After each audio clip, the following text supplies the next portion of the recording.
नमस्कार। आज हम कंप्यूटर की एक बहुत ही ज़रूरी चीज़ पर बात करने वाले हैं। हाँ, रैम पे। बिल्कुल, रैम। अक्सर सुनते हैं इसके बारे में कि रैम कम है, रैम बढ़ानी है। तो आज स्काईनेट लिनक्स ट्रेनिंग सेंटर से मिली कुछ जानकारी के आधार पर हम समझने की कोशिश करेंगे कि ये रैम आखिर है क्या चीज़। हाँ, और क्यों इतनी महत्वपूर्ण है? चलो पता लगाते हैं। तो रैम का फुल फॉर्म हुआ रैंडम एक्सेस मेमोरी, है ना? जी हाँ। इसे समझने के लिए सोचे कि ये कंप्यूटर की एक काम करने वाली मेज़ है, वर्कबेंच। हाँ, ये बढ़िया एनालॉजी है।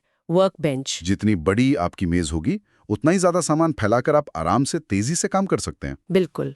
तकनीकी तौर पर देखें तो ये एक अस्थाई मतलब वॉलेटाइल और बहुत बहुत तेज मेमोरी है। अच्छा। जब कंप्यूटर चल रहा होता है तो सीपीयू को मतलब प्रोसेसर को जिन डेटा और इंस्ट्रक्शंस की फौरन जरूरत होती है ना, वो हार्ड डिस्क या एसएसडी से निकलकर रैम में आ जाते हैं ताकि सीपीयू उन तक फौरन पहुंच सके। मतलब ये स्टोरेज से बहुत तेज हुई। ओ, कहीं ज्यादा तेज। हार्ड ड्राइव या एसएसडी के मुकाबले कई गुना। आपने कहा अस्थाई, इसका क्या मतलब है कि ये भरोसेमंद नहीं है? नहीं नहीं, भरोसेमंद तो है, पर सिर्फ तब तक जब तक कंप्यूटर ऑन है। अस्थाई या वॉलेटाइल का मतलब ही यही है कि जैसे ही कंप्यूटर बंद हुआ या मान लीजिए लाइट चली गई, हाँ, तो रैम में जो कुछ भी था वो सब साफ गायब हो जाता है। अच्छा, इसीलिए सेव करना पड़ता है बार बार। एग्जैक्टली। इसीलिए हम जो काम करते हैं उसे हार्ड ड्राइव या एसएसडी जैसी परमानेंट स्टोरेज पर सेव करते हैं। वो नॉन वॉलेटाइल होती हैं। समझ गया। तो ये तेज है, अस्थाई है, और इसे रैंडम एक्सेस क्यों कहते हैं? अच्छा सवाल है।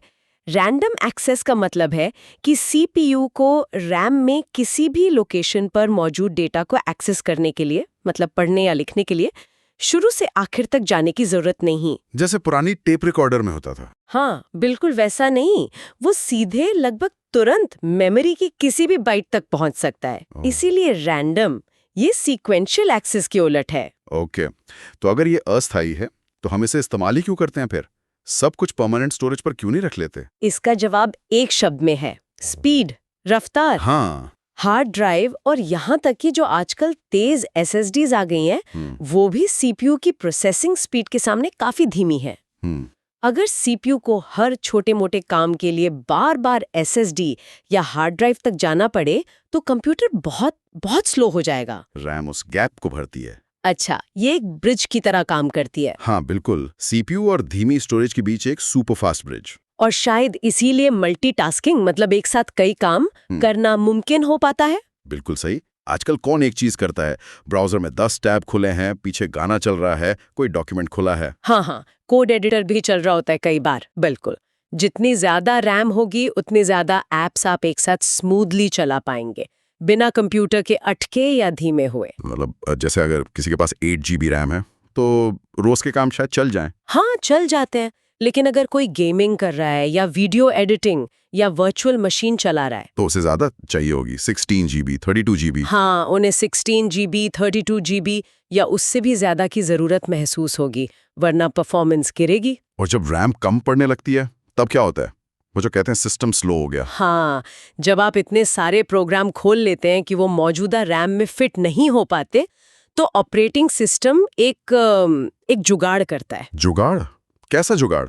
वो रैम के कुछ हिस्सों को जो उस वक्त एक्टिवली इस्तेमाल नहीं हो रहे हैं, उन्हें उठाकर आपकी हार्ड ड्राइव या एसएसडी पर एक स्पेशल फाइल में डाल देता है। अच्छा। इसे स्वैप स्पेस या पेज फाइल कहते हैं। अच्छा, मतलब रैम खाली करने के लिए। हाँ, एक्टिव प्रोग्राम्स के लिए जगह बनाने के लिए। इस प्रोसेस को स्वैपिंग कहते हैं। लेकिन इसका एक नुकसान है। क्या परफॉर्मेंस पे असर पड़ता होगा? बिल्कुल, क्योंकि हार्ड ड्राइव या एसएसडी रैम के मुकाबले बहुत बहुत धीमी होती हैं। तो जब सिस्टम को स्वैप स्पेस वाले डेटा की जरूरत पड़ती है, तो उसे वापस रैम में लाने में टाइम लगता है। और तभी हमें वो लैग महसूस होता है, जैसे क्लिक किया और थोड़ी देर बाद कुछ हुआ। हाँ, काफी हद तक।